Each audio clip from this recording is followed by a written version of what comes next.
వాడేమైనా కష్టపడి వెతికి దొరికిపుచ్చుకున్నాడా? పెళ్ళాం పుణ్యానం దక్కింది, దానికి అన్ని పొగడ్తలు ఎందుకు? దానికి ఫోటోలు, పోజులు. రై, వాళ్ళు మొగుడు పెళ్ళాలే కదా, ఏంటా మాటలు? తాతయ్య, ఇదిగో నీ వాచ్ నువ్వే తీసుకో. నేను బహుమానంగా ఇచ్చాను, దాన్ని తీయద్దు. వెక్కిరింపులు భరించాల్సిన అవసరం నాకు లేదు నానమ్మ. బహుమానాన్ని వద్దనటం పద్ధతి కాదురా, మాకు బాధగా ఉంటుంది. వదిలే రఘురాం, ఎవరో ఏదో అంటే పట్టించుకోవాల్సిన అవసరం లేదు. ఆ మాటలకు అంత విలువివ్వాల్సిన అవసరమూ లేదు. మాటలు పట్టించుకుంటే సొమ్ము దక్కదు. షడప్. నాకేం సొమ్ము కక్కుర్తి లేదు, అవసరం కూడా లేదు. తమరి రాక వెనుక కారణం అదేగా, లేకపోతే వెతుక్కుంటూ ఎందుకు వస్తావు? సాకేత్, అర్థం లేని మాటలు మాట్లాడి అనవసరంగా కోపం తెప్పించుకో. జరిగిందంతా తెలిసి మళ్ళీ అలా మాట్లాడి మమ్మల్ని బాధపడేలా చేయకు. వాడికి మనసు బాధ అనేవి తెలిస్తే కదా. మూర్ఖుడు. నిన్నటిదాకా పెళ్ళాన్ని నేర్పించింది వాడి మూర్ఖత్వమే. వాడికి ప్రేమ ఆపేక్షల గురించి ఏం తెలుసు? అందుకే అలా మాట్లాడుతున్నాడు. మనం అండర్స్టాండింగ్గా బతుకుతుంటే చూసి ఓర్వలేక అలా మాట్లాడుతున్నాడు.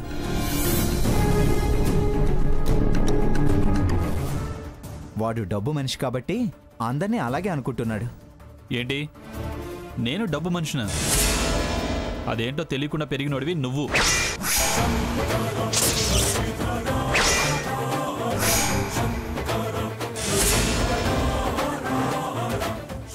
నీకు ఆశ, అందుకే గ్రాని దగ్గర మంచి సంపాదించుకోవాలని నాటకాలు ఆడుతున్నావు. మీరు అండర్స్టాండింగ్తో బతుకుతున్నారన్న కుళ్ళు నాకు కాదు, మేము అర్థం చేసుకుని బతుకుతున్నామన్న ఏడుపు నీది. అవునరా, ఏడుపే. అందుకే మీకోసం మేము దూరంగా బతికాం.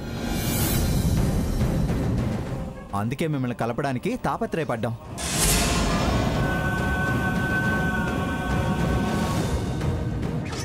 నోటుకొచ్చినట్టు వాగడం కాదు, కాస్త మంచి చెడు ఆలోచించాలి. అబ్బా, మీరు మా కోసం త్యాగాలు చేశారు, మేము అర్థం చేసుకోలేదు అంటాం. మీ త్యాగాలన్నీ మీ స్వార్థం కోసం, మీ స్థానాల్ని పదిలిపరచుకోవటం కోసమని తెలుసుకోలేనంత వెర్రివాణ్ణేం కాను. సాకేత్, సీత, నువ్వు ఆగు. ఏమిట్రా, ఏమిటి నోటికొచ్చినట్టు వాగుతున్నావు? ఆటల్ని పోటీలుగా తీసుకోవాలి గాని ఈర్ష్యపడకూడదు. చూసిన సీతే కదా, దానికిచ్చిన విడికే కదా దక్కేది. దక్కించుకోవడం చేతకాక వాళ్ళ మీద ఏడుస్తావే. ఏ గొడవ లేకుండా కార్యక్రమం ఇంత బాగా ప్రశాంతంగా జరిగింది అనుకున్నా. ఇలా మొదలు పెట్టావా? చేతకాని వాళ్ళు అంతకన్నా ఎక్కువ ఏం చేస్తారు తాతయ్య? ఎవడరా చేతకాని వాడు? బావా, బావా, వద్దు బావా. ఏంట్రా కొడతావా? రా రా రా.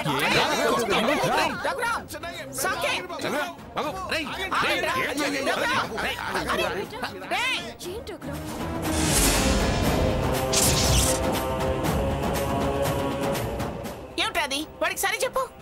సారీనా, చచ్చినా చెప్పను. వద్దమ్మమ్మ గారు, వదిలేయండి. పడ్డవాళ్ళం మేమేం చెడ్డవాళ్ళం అయిపో.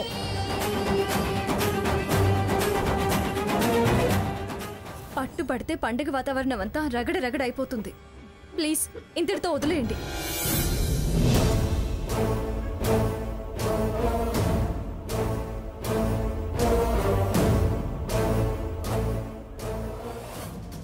అక్క, నాకు కాసని పాలు కలిపివా? అదే అదే వద్దని చెప్పేది. రఘురాం, బయటపడి వెళితే అనిపించుకోకు, వదిలే. ఇవ్వు స్వర్ణ.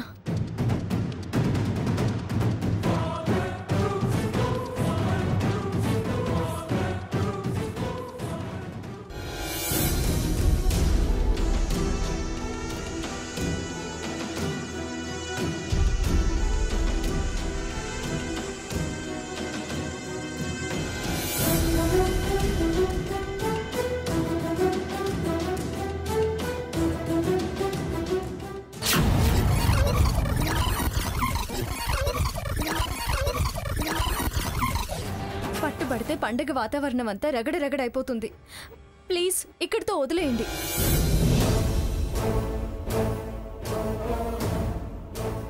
ఇది ఎప్పుడు ఇంతే, తగాద పూర్తిగా జరగనివ్వదు, మధ్యలో ఆపేస్తుంది. ఇంకా టైం వేస్ట్. అబ్బా ఆకలి అవుతుంది, ఏదైనా పడేటి మంచిది. ఏదైనా కొత్త ఆలోచన చేసి మీటింగ్ పెట్టేయాలి. ఏం చేయాలి? చెప్తా వీళ్ళ పని.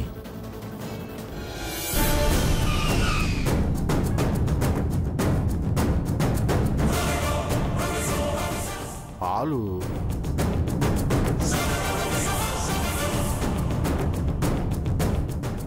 పంచదార, ఉప్పు,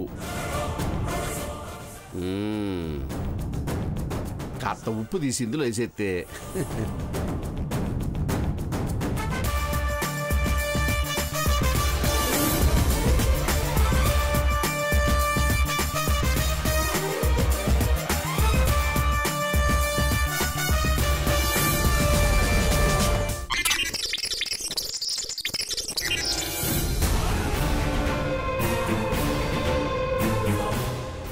రాధాకృష్ణ, అయ్యా భోజనాలన్నీ రెడీగా ఉన్నాయా? ఓ బ్రహ్మాండంగా 33 రకాలు. మన ఆటలన్నీ అయిపోయినాయా? అయిపోయినట్టే. ఆకలి అవుతుంది కదా, కానీ రండి, 33 రకాలు చేశా.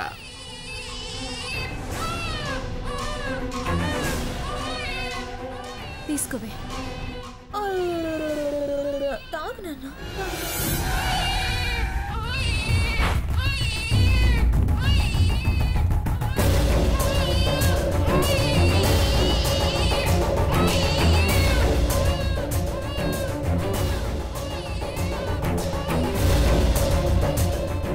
ఏమైంది వాడికి? పాలు తాగట్లేదమ్మమ్మ. పాలు విరిగిపోయాయేమో చూడు. బానే ఉన్నాయి. మరెందుకు తాగట్లేదు? బావా పట్టుకోవా.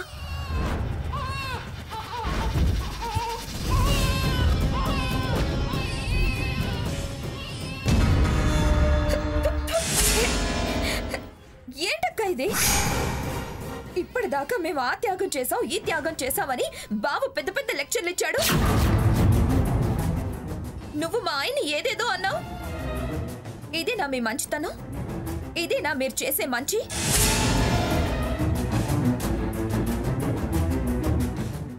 మనం ఏదో అనుకుంటే ఆ కోపం పసిపిల్లాడి మీద చూపిస్తావా? ఏంటే, ఏం మాట్లాడుతున్నావు నువ్వు?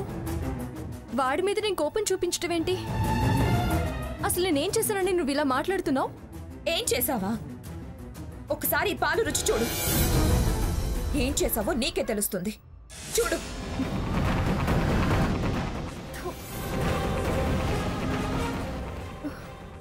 ఉప్పుగా ఉన్నాయేంటి? ఉన్నాయేంటి అని నన్ను అడుగుతావే? కలిపిన దానివి ఎందుకున్నాయో నీకు తెలీదా?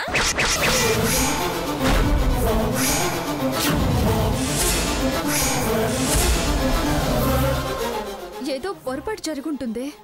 చేసిన పని బయటపడగానే ఏదో పొరపాటు జరిగింది అంటే సరిపోతుందా? అంతేలే అని మేము సర్దుకుపోవాలా? అంటే సీత కావాలనే పాలలో ఉప్పు కలిపిందంటావా? అంటావా ఏంటి? జరిగింది అదేగా. కలపందే పాలు ఉప్పగా ఎలా మారుతాయి?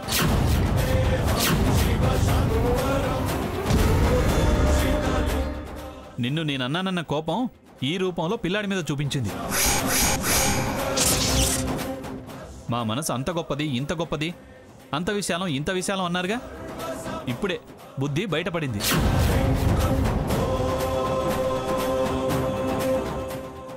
మీ మనసులో ఎంత ద్వేషం ఉందో బయటపడింది.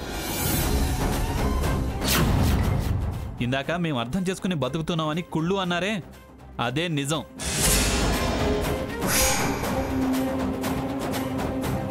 మీకు లేని బిడ్డ మాకున్నాడన్న ద్వేషం కూడా.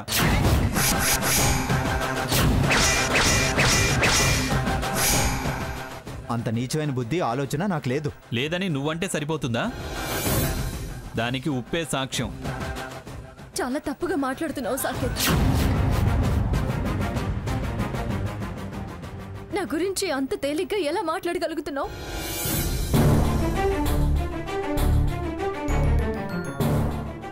స్వర్ణ, నేనేంటో, నా బుద్ధేంటో, నా మనసేంటో నీకు తెలీదా? అలా ఎలా మాట్లాడగలుగుతున్నారే మీరు? నా ఆరాటానికి నువ్విచ్చే బహుమతి ఇదేనా? నా ప్రేమని ఇంతే నన్ను అర్థం చేసుకుంది. పసిపిల్లాడి పాలల్లో ఉప్పు కలిపేంత దుర్మార్గురాలా నేను? ప్రతి క్షణం మీ క్షేమం కోరే ఈ అక్కకి మీ మీద కుళ్ళుంటుందా చెప్పు? నిన్ను ద్వేషిస్తుందా చెప్పు? ఎవరెప్పుడు ఎలా మారతారో ఎవరికి తెలుసు? అందరూ నీ భార్యలా చపల చిత్తంతో ఉంటారనుకోకు. ఎవరిలో మార్పు వచ్చిందో స్పష్టంగా అందరికీ తెలుసు. కట్టుబొట్టు మారితే ప్రమాదమేం లేదు, బుద్ధి మారితేనే ప్రమాదం. పసిపిల్లాడు అనే జాలి దయ లేనంతగా మారింది. అది చాలు ఎంత ప్రమాదమో చెప్పడానికి. అంటే ఏంట్రా, నిజంగా ఉప్పు కలిపిందని డిసైడ్ చేస్తున్నావా? నేను డిసైడ్ చేయడం కాదు, రుచి డిసైడ్ చేసింది. ఆపు సాకేత్, చాలు అన్న మాటలు చాలు. నా చెల్లెలు, నా మరిది అనుకున్నా, కానీ మమ్మల్ని ఇలా శత్రువుల్లా చూస్తున్నారు. అన్నని సొమ్ము కోసం వచ్చినోడు అన్నావు, నన్ను కుళ్ళిపోతాన్ని అన్నావు. చాలా థ్యాంక్స్. నేను మారడం కాదు, నువ్వు మారడం అబద్ధం. ఇది మారడం నిజం. ఏమే, నీకోసం అక్క అంటూ నువ్వు తప్పులు చేస్తున్నావు. అయ్యో పాపం, దీని సంసారం ఏమైపోతుందోనని నీ తప్పులన్నీ నా నెత్తి మీద వేసుకున్నానే.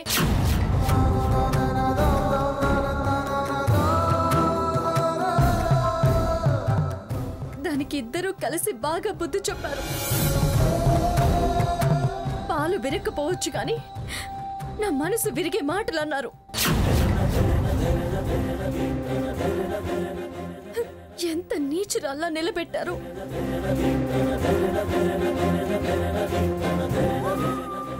ఎవరు ఏమన్నా వినకుండా అన్ని భరించాను. నాకు సరైన శిక్ష విధించాను.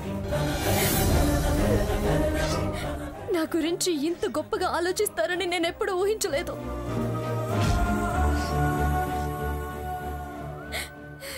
అంటే నువ్వనేదేంటి? నువ్వేం చెయ్యకపోయినా కావాలని మేము అన్నామనా? చూడు, డ్రామాలు బయటపడ్డాయని బాధ కదూ? షడప్. డ్రామాలేంట్రా డ్రామాలు? తను అలాంటి పని చచ్చినా కూడా చేయదు. నీ సర్టిఫికెట్లు మమ్మల్ని సాటిస్ఫై చేయలేవు.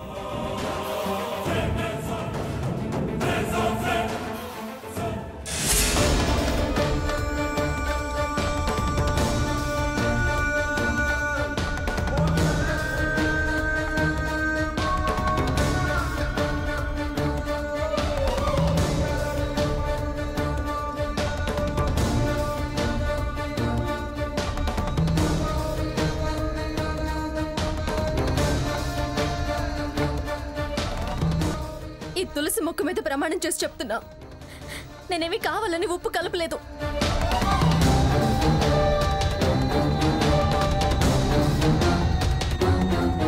చాలా చాలా ప్రతి ప్రయోజనంలోనూ ఎవరొక్కళ్ళు నేర్పించాల్సిందే. ఇవాళ సీత నేర్పించారు. ఇప్పుడు మీ కళ్ళు చల్లబడ్డాయా?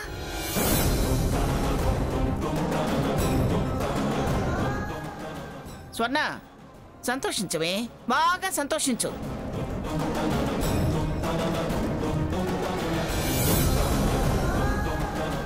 వెయ్యి జన్మలెత్తినా సీత లాంటి అక్క నీకు దొరకదే.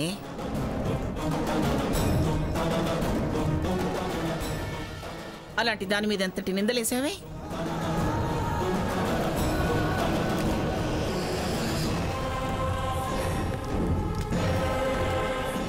అది పిచ్చిది కాకపోతే నీ గురించి అంతలా ఎందుకు ఆరాటపడుతుంది?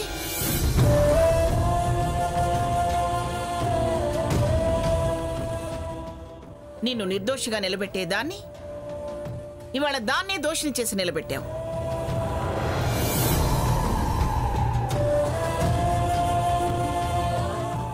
అకారణంగా దాన్ని బాధ పెట్టారు కదే.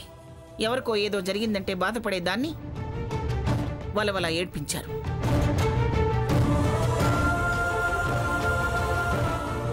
అదలా ప్రమాణం చేసిందంటే ఎంత బాధపడి ఉంటుందో ఆలోచించు.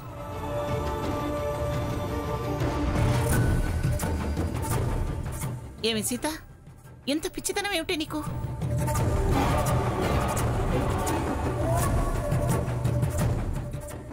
బుద్ధి తక్కువ వాళ్ళు అన్నదానికి నువ్వు బాధపడటం ఏమిటి? ఇలా ఏడవటం ఏమిటి?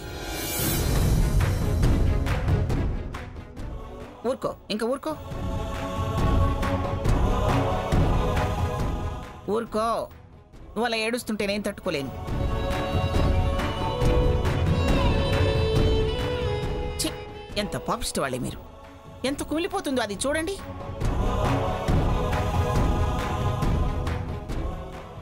విషం మింగి అమృతం పంచేదాన్ని ఎంత కటువుగా మాట్లాడారే. పాపం తగులుతుంది మీకు. దాన్ని ఎంతలా హింసించారే. ఛీ,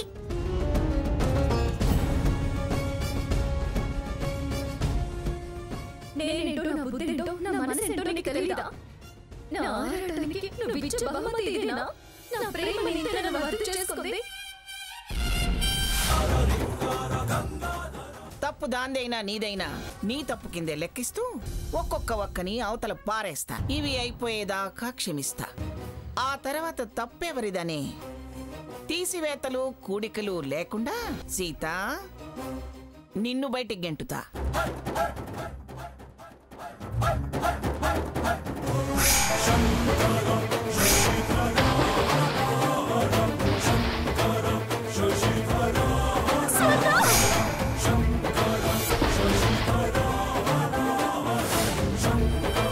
ఒకసారి ఎత్తుకో బావా.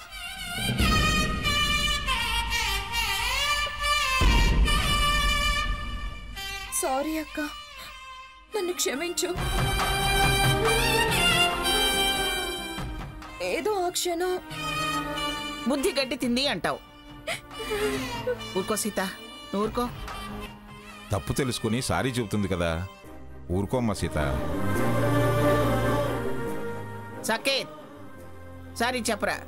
అమ్మమ్మ గారు వద్దు. అదిరా అదిరా సీత అంటే. ఎందుకు వద్దంటుందో అర్థం చేసుకోండి.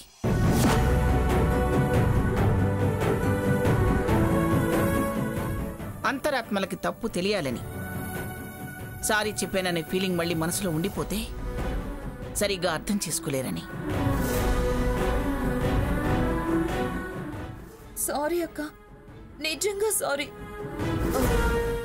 ఎన్నిసార్లు చెప్తావే? వదిలే. ఏదైనా అదే. సీత వదిలేయండి అని అందంటే వాతావరణం అనుకూలంగా మారినట్టే. రండి రండి రండి, అందరం కలిసి వచ్చిన వనభోజన కార్యక్రమాన్ని పూర్తి చేద్దాం. పదండి పదండి. రండి, ఐటమ్స్ అన్ని బ్రహ్మాండంగా ఉన్నాయి. రండి.